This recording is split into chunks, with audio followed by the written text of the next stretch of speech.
No, I want it. I want it. I want it. What are you doing?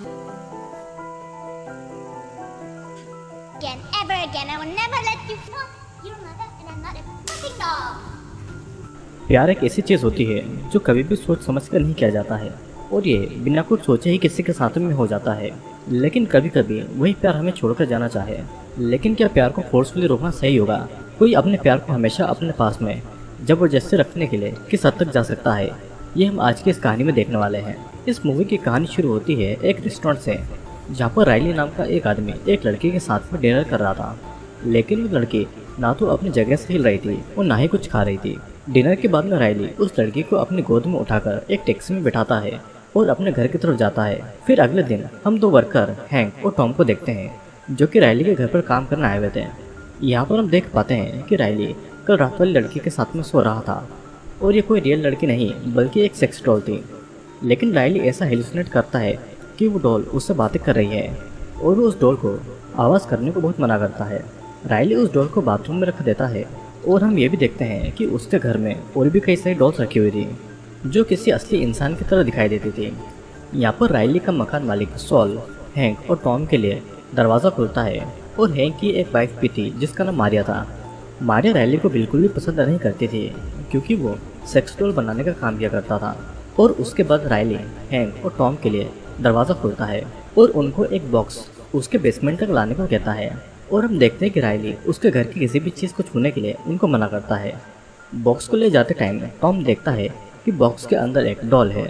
तभी hang bathroom को use करने जाता है और बाथरूम हैंक को वही डॉल दिखाई देती है जिसकी खूबसूरती में वो खो जाता है। हैंक जब उस डॉल को टच करता है तो उस टाइम वहाँ पर राइली आता है और उसकी डॉल के साथ में हैंक को ऐसा करता हुआ देखकर वो हैंक पर बहुत चिल्लाता है, यहाँ तक कि राइली हैंक पर हाथ भी उठाने वाला था। तब हैंक राइली को बाथरूम के ग्लास पर धक्का दे देता है जिससे कि राइली बहुत ही जख्मी हो जाता है और ये देखकर हैंक वहाँ से भाग जाता है। अब इधर हैंक और राइली के बीच में जब झगड़ा हो रहा था तो टॉम उस सेक्स डॉल के साथ में इंटीमेट हो रहा था और टॉम उस डॉल को बॉक्स में डालकर अपने साथ में ले जाने लगता है। वहाँ से भागने की जल्दी में हैंक टॉम के उस बॉक्स को देखता भी नहीं है और वो भी टॉम के साथ में निकल जाता है। फिर इधर राइली भी बहुत जख्मी हो गया था और वो ऐसा हेलुसिनेट कर रहा था कि वो डॉल उसे जख्मी देखकर बहुत ही ज़्यादा दुखी है और उसकी बनाई हुई बाकी की डॉल्स भी उसे ही देख रही थी। राइली उस डॉल के प्राइवेट पार्ट में एक ग्लास का टुकड़ा डाल देता है ताकि उस डॉल के साथ कोई भी इंटीमेट ना हो पाए। फिर उसके बाद राइली की मौत हो जाती है और इसके बारे में किसी को पता भी नहीं चलता है। अब उसी रात हैंक फिर से राइली के घर पर आता है और चोरी छुपके उस डॉल को अपने साथ में अपने घर लेकर चला जाता है। अपने घर आने के बाद में वो बहुत ही ज़्यादा ड्रिंक करता है और नशे की हालत में वो उस डॉल को बहुत ज़्यादा गालियाँ दे रहा था। फिर जब हैंक डॉल को किस करने वाला था तो उससे बार बार राइली तड़पता हुआ दिखाई दे रहा था क्योंकि भले गलती से ही लेकिन हैंक के हाथों उसकी मौत हो गई थी।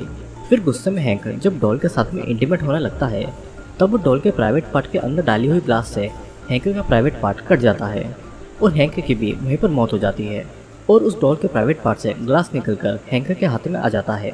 और हैंक के हाथ में ग्लास को देखकर अगली सुबह जब पुलिस इन्वेस्टिगेशन करने आती है तो पुलिस यही समझती है कि हैंक ने खुद को नुकसान पहुंचा लिया है। लेकिन वो इस बात से हैरान थे कि आखिर कोई क्यों सुसाइड करने के लिए खुद के प्राइवेट पार्ट को काटेगा। पुलिस के साथ में ट्रेवर नाम का एक फोटोग्राफर था जो कि क्राइम सीन के फोटोज ले रहा था और पुलिस के जाने के बाद में ट्रेवर उस डॉल के फोटोज लेने लगता है। अब वो ऐसा हेलुसिनेट करता है कि वो डॉल फोटोज के लिए उसे पोज दे रही है। डॉल की खूबसूरती देखकर ट्रेवर उस डॉल के प्यार में पड़ जाता है और वो उसे अपने घर पर ले आता है। ट्रेवर वैसे भी अपनी लाइफ में बहुत ही अकेला था तो इसीलिए उसने उसी डॉल को अपनी गर्लफ्रेंड मान लिया था और वो उसके साथ में टाइम भी स्पेंड करने लगता है। हम ये देखते हैं कि ट्रेवर ने काम पर जाना भी कम कर दिया था और दिन भर वो बस डॉल के साथ में इंटीमेट होता था और उसके साथ में सोता था। वो अपने ऑफिस से आए हुए कॉल और डॉक्टर के कॉल के भी जवाब नहीं दे रहा था। तो इसीलिए एक दिन डॉक्टर बेटी और डॉक्टर मैकवेन ट्रेवर से मिलने के लिए आते हैं। दोनों की बातों से हमें पता चलता है कि ट्रेवर एक मेंटल पेशेंट है जो कि कुछ साल असाइलम में भी था। डॉक्टर बेटी की मेडिसिन से वो एक नॉर्मल लाइफ तो जी रहा था लेकिन कई दिनों से वो अपना चेकअप करवाने के लिए नहीं आया था जिस वजह से डॉक्टर बेटी ट्रेवर के लिए परेशान थी। फिर लिफ्ट में जब बेटी और डॉक्टर मैकवेन एक साथ थे तो डॉक्टर मैकवेन बेटी के साथ में क्लोज आने का इमेजिन कर रहे थे क्योंकि बहुत पहले से ही उनकी बेटी के ऊपर बुरी नज़र थी। फिर उसके बाद ट्रेवर को बहुत आवाज़ देने पर भी वो डोर नहीं खोल रहा था और तब डॉक्टर मैकवेन एक कार्ड से डोर को अनलॉक करते हैं अंदर जाने के बाद में दोनों उस डॉल को देखकर शॉक्ड थे, क्योंकि वो डॉल बिल्कुल असली लग रही थी। ट्रेवर जब देखता है कि बेटी ने उसकी डॉल देख ली है, तो उसे ऐसा लगता है कि बेटी उससे उस डॉल को अलग कर देगी और वो उसे असाइलम में भेज देगी। तो इसी डर से ट्रेवर फ्राइंग पैन से बेटी पर वार करके बेटी को भी मार डालता है। डॉक्टर मैकविन को भी उस डॉल से प्यार हो जाता है और वो ट्रेवर को मारकर डॉल को अपने घर पर ले जाता है। फिर अगले दिन एक्सरसाइज करते टाइम डॉक्टर मैकविन बेटी और डॉल के बीच में सबसे ज़्यादा अट्रैक्टिव कौन है ये सोचने लगते हैं। अब उसके बाद हम डॉक्टर मैकविन की वाइफ मिसेस मैकविन को देखते हैं, जो कि डॉक्टर मैकविन के साथ में पूल में बैठकर बातें कर रही थी, लेकिन वो अपनी वाइफ की बातों पर ध्यान नहीं दे रहा था और उसका ध्यान तो सिर्फ डॉल पर और बेटी की मौत पर था। डॉक्टर मैकविन उसी डॉल के पास में जाते हैं और कुछ देर तक उनको देखने के बाद में वो अपने काम पर चले जाते हैं। डॉक्टर मैकविन के काम पर जाते ही मिसेस मैकविन अपने बॉयफ्रेंड इजी को अपने घर पर ले आती है। मिसेस मैकविन और इजी के अफेयर के बारे में डॉक्टर मैकविन को पता भी नहीं था और मिसेस मैकविन इजी को उसके रूम में ले जाती है, जहाँ पर डॉक्टर मैकविन ने उस डॉल को रखा हुआ था। दोनों वहाँ पर इंटीमेट होने वाले थे कि तभी मिसेस मैकविन की नज़र उस डॉल पर पड़ जाती है। उस डॉल की खूबसूरती को देखकर मिसेस मैकविन इजी को घर से जाने को कहती है और खुद उस डॉल के साथ में इंटीमेट होने लगती है। फिर गुस्से में आकर इजी पहले तो गेट तक चला जाता है, लेकिन कुछ ही देर में वो वापस आकर उस डॉल को अपने साथ में ले जाने लगता है। इजी को डॉल को ले जाने से रोकने के लिए मिसेस मैकविन जब इजी के पीछे भागती है तो वो भी सीलों से गिरकर मारी जाती है।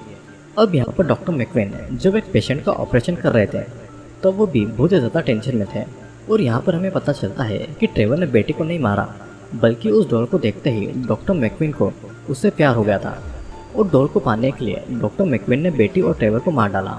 डॉक्टर मैकविन ने ऐसा हेलुसिनेट किया कि वो डॉल उन्हें उन लोगों को मारने के लिए कह रही थी और इन सब बातों से डॉक्टर मैकविन अपना आपा खो देते हैं और वो उस पेशेंट का ही मांस खाने लगते हैं। डॉक्टर मैकविन को ऐसा देखकर बाकी दोनों डॉक्टर बहुत ही ज़्यादा डर गए थे, लेकिन वो उन डॉक्टर को कुछ नहीं कहते हैं। अब खून से लथपथ डॉक्टर मैकविन अपने घर पर जाते हैं ताकि वो उस डॉल के साथ में रहने के लिए अपनी वाइफ से डिवोर्स की बातें कर पाएँ, लेकिन उनकी वाइफ की तो कब की मौत हो चुकी थी। उनकी मेंटल हालत भी इतनी ज़्यादा बिगड़ चुकी थी कि उनको ऐसा लग ही नहीं रहा था कि उनकी वाइफ मर चुकी है। इधर इजी ने उस डॉल को अपने घर पर लाकर रख दिया था और अपने फ्रेंड बेन को भी वो घर पर बुला लेता है। बेन के आने के बाद में दोनों कुछ देर तक ड्रग्स का नशा करते हैं और उसके बाद में इजी उस डॉल के हाथों में खील ठोक कर उसे दीवार पर लटका देता है। फिर उसी शाम को इजी अपने दोस्त डेव उसकी गर्लफ्रेंड एना के साथ में एक बार में मिलता है। डेव जब बाथरूम में जाता है तो इजी एना को प्रपोज करता है, लेकिन एना उसकी बातों को सीरियसली नहीं लेती है और तब इजी बाथरूम में जाकर डॉल को याद करके मास्टरबेट करता है। इजी ने बहुत ही नशा कर रखा था तो वो खुद घर नहीं जा सकता था, तो इसीलिए डेव उसको घर पर छोड़ने जाता है और एना अपनी एक दूसरी दोस्त को घर पर छोड़ने के लिए जाती है। उसके बाद में डेव इजी के घर में उसकी डॉल को देखता है, जो कि डेव को बहुत पसंद आती है और इजी भी डेव को उस डॉल के बारे में बताने लगता है। लेकिन जब इजी उस डॉल के पास में जाता है तो वो डॉल कील से अपने हाथों को निकाल लेती है और उसी कील से इजी का गला काटकर उसे जान से मार डालती है। फिर बाद में डॉल को डेव अपने घर पर लेकर आता है और डेव ऐसा इमेजिन करने लगता है कि डॉल उसके साथ में बातें कर रही है और वो डॉल के साथ में बहुत खुश था। दोनों रिलेशनशिप में आ गए थे और डेव एक अच्छे बॉयफ्रेंड की तरह डॉल के लिए बहुत कुछ करता था। उस डॉल के साथ रहते रहते डेव काम पर भी नहीं जाता था और किसी का कॉल भी नहीं उठाता था। तो इसी बात से परेशान होकर डेव की गर्लफ्रेंड एना एक दिन डेव से मिलने के लिए आती है, लेकिन डेव एना के लिए डोर नहीं खोलता है और उस डॉल के लिए वो एना से ब्रेकअप कर लेता है। एना इस बात से बहुत ही ज़्यादा शॉक्ड थी और वो गुस्सा होकर वहाँ से चली जाती है। डेव उस डॉल से प्रॉमिस भी करता है कि वो किसी के लिए भी उस डॉल का साथ नहीं छोड़ेगा और दोनों हमेशा ही साथ रहेंगे। फिर उसके बाद में कई दिनों तक डेव डॉल के साथ में बहुत ही अच्छे से अपने रिलेशनशिप को एंजॉय करता है, लेकिन एक दिन जब डेव घर पर आता है तो उसे वो डॉल अपने घर पर नहीं मिलती है।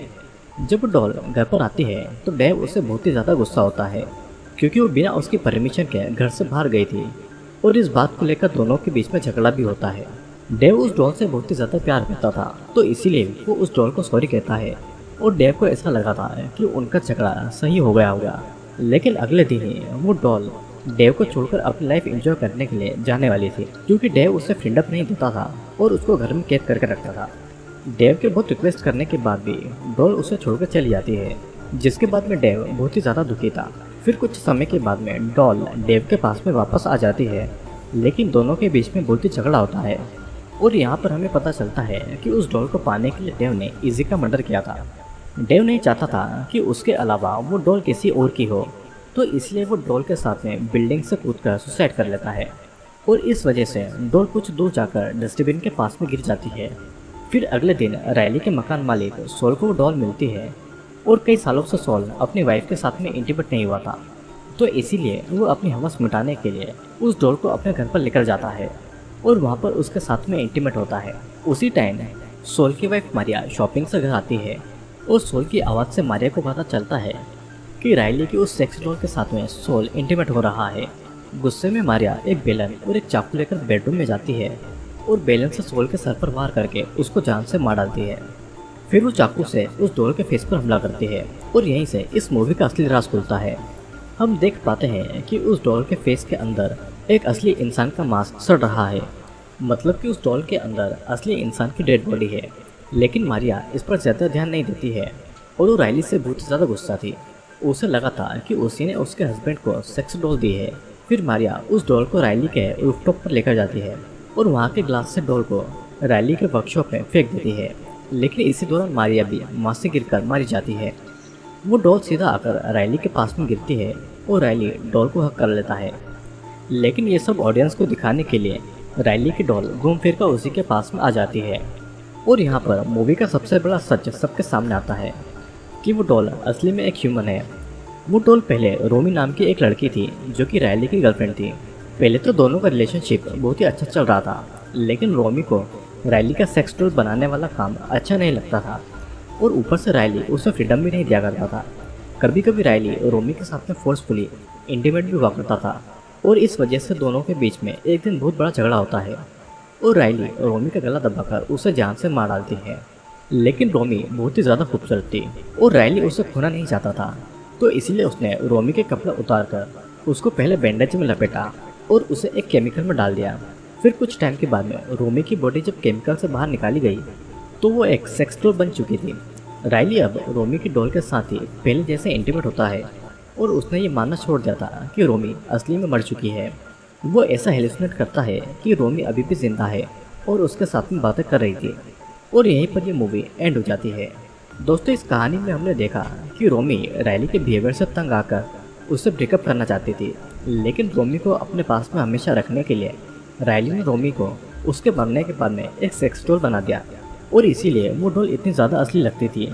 जो भी उस डॉल को देखता था वो उसके प्यार में पड़ जाता था और सभी को ऐसा लगता था कि वो उनसे बातें कर रही है और उनके साथ में नॉर्मल लाइफ जी रही थी।